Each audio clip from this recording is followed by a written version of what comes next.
apa yang dilakukan oleh seorang manajer gitu Pak? Ini Bu, saya pernah, artinya anggaran itu kan angka-angka ya, artinya Ya, angka betul. sekian, pohonnya sekian, sadap harus, sebenarnya sudah ada guidance. Jadi seorang penyadap itu satu hanca itu harus nyadap sekian itu kan sudah ada. Ini pengalaman menarik. Itu SOP. SOP-nya Oh, kan iya. ada Bu.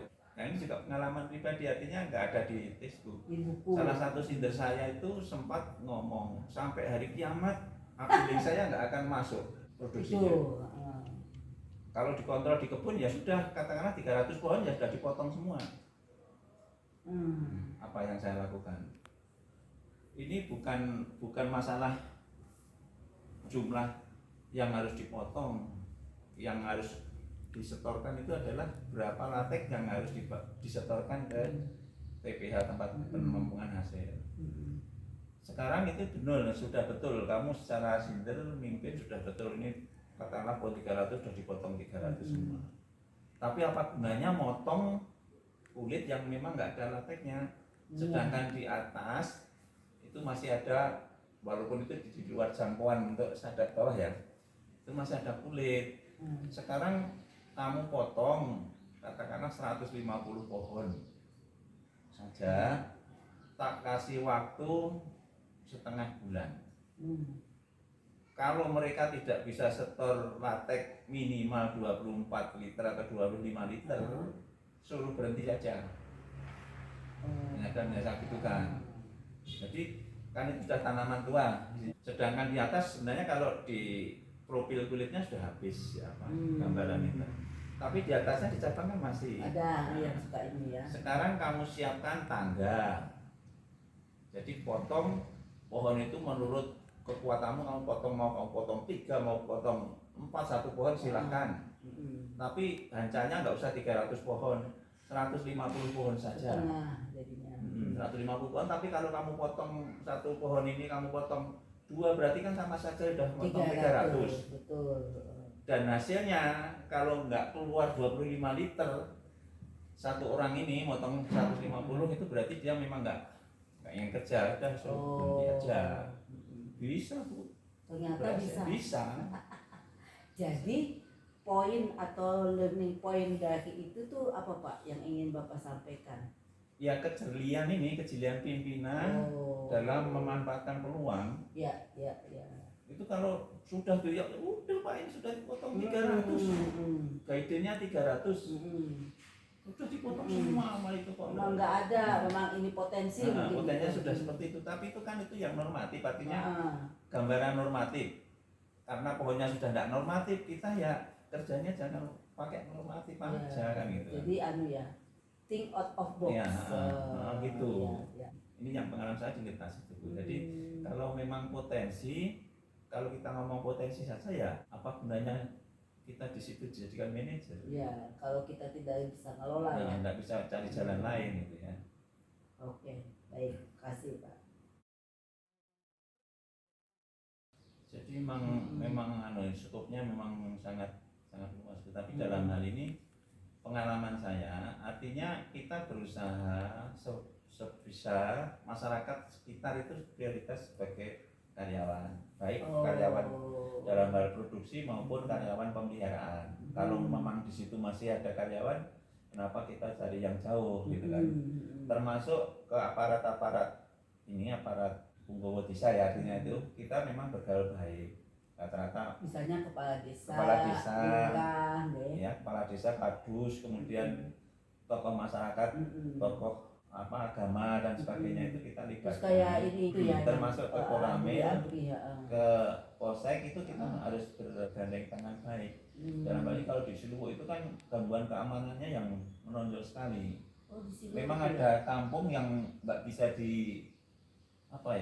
digarap bagaimanapun, nggak bisa. Ada di desa desa Krengseng sama desa Bendosari itu mungkin dulu salahnya ulama dulu memberikan ceramah bahwa itu dulu kan punya Belanda Bu, kebun itu semuanya dulu kan ambil alih dari Belanda.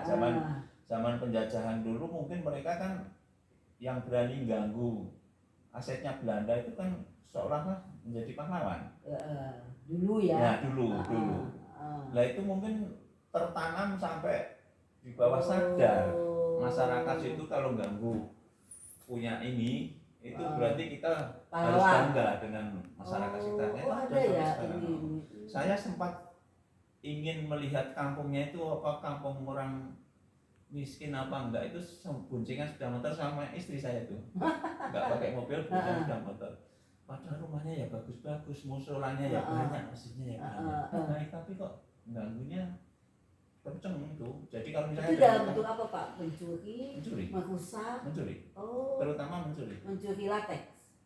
Kalau di Ciluk dulu mencuri randu itu, mencuri kelapa. Setelah randu kelapa dibakar habis, mencurinya ya latex, kayu.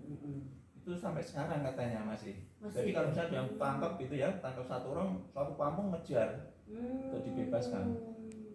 Itu yang. Terus Bapak pernah mengalami waktu di Silo itu?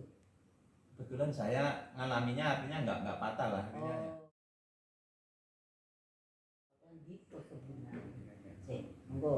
Jadi saya kira kalau dalam hal manajemen ini semuanya nggak lepas dari planning, organizing, activating dan controlling itu. Dan sebenarnya kalau anggaran itu kan susah kita susun sendiri. Setengah semester sebelumnya itu kan kita bikin anggaran, biasanya bulan-bulan September, Oktober itu kita bikin anggaran untuk tahun berikutnya. Kalau mekanismenya memang sebenarnya itu ya dari bawah ke atas, tapi nanti finishingnya tetap akan digedok oleh top manajemen, dalam hal ini direksi, hubungannya dengan laba rugi tentunya.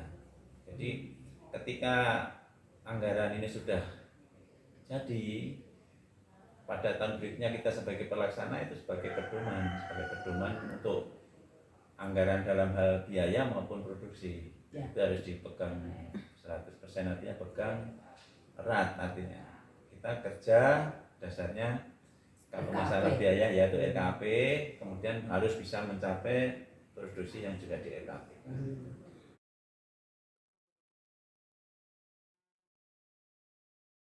Iya, jadi semuanya memang basicnya juga dari komoditasnya. Jadi misalnya teh, kopi, karet itu kan standarnya sendiri-sendiri itu. Masing-masing ya. Jadi artinya dalam biaya total per hektar itu nggak sama antara komoditas ini. Jadi dalam hal ini ya kebutuhannya itu mengacu pada standarnya itu dulu yang apa, artinya standar performanya itu kan yang bikin ketika itu kan tim ya. Jadi kalau misalnya karet itu berapa harga pokoknya yang wajar, teh berapa dan sebagainya, ini kan tim sebenarnya yang bikin ketika itu. Tim itu dari segala aspek ya? Iya. Sudut pandangnya segala aspek produksi, aspek SDM, aspek penjualan, biaya dan sebagainya kan jadi satu, jadi harga pokok itu. HPP itu ya? HPP itu nanti.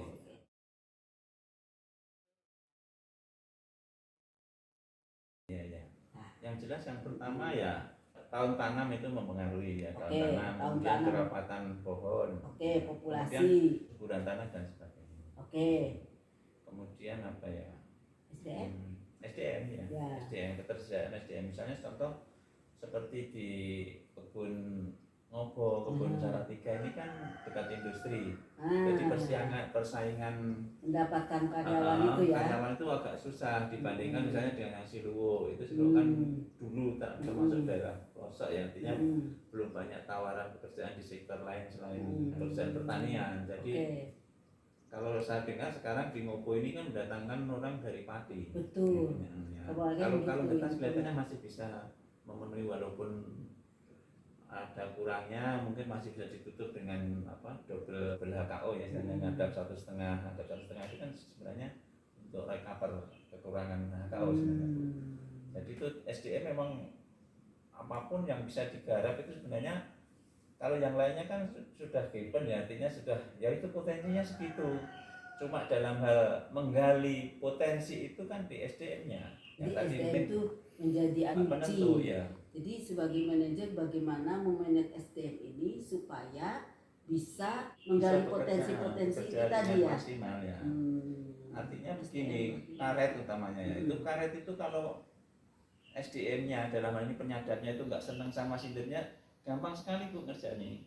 Dia sengaja potong aja separuh jalur, atau mungkin diangkat sedikit nggak harusnya kan dia 1 mili dari kamium, Ya. dia diambil di luar aja, disisakan 3 mili, itu kan sudah jauh sekali turunnya produksinya. Makanya dalam hal ini ya seorang manajer baik itu ADM, sinter atau mandornya itu bisa benar-benar ngomongnya SDM karyawan itu harus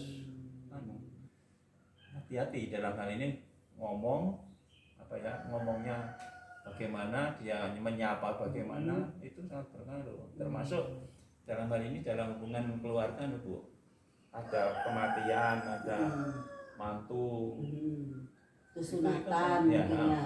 jadi itu sangat berpengaruh. Jadi misalnya saya, dia atau karyawan ini punya hajat, saya diundang, kita nggak datang, tapi kita memberikan uang, itu artinya jauh dibandingkan gampangannya kita nyumbang 100.000 tapi kita nggak datang.